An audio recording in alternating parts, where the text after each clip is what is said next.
প্রথম ঈদের নামাজ অনুষ্ঠিত হয় কবে? উত্তরটি হলো 623 খ্রিস্টাব্দে।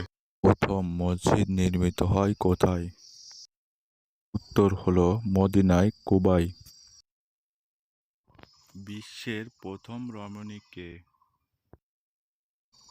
উত্তর হলো হযরত হাওয়া আলাইহিসসালাম। বিশ্বের প্রথম মানব কে?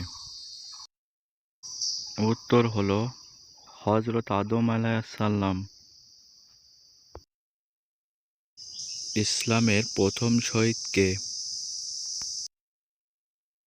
উত্তর হলো হযরত হাবিল। ইসলামের প্রথম খুনি কে? উত্তরটি হলো কাবিল। ইসলাম গ্রহণকারী প্রথম নারী কে?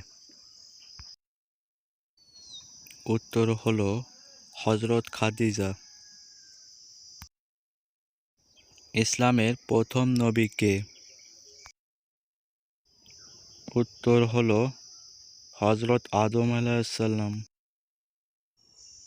ধন্যবাদ সকলকে। আমাদের পরবর্তী ভিডিও পেতে চ্যানেলটি সাবস্ক্রাইব করিবেন এবং পাশে থাকা বেল আইকনটি অন করে দিবেন।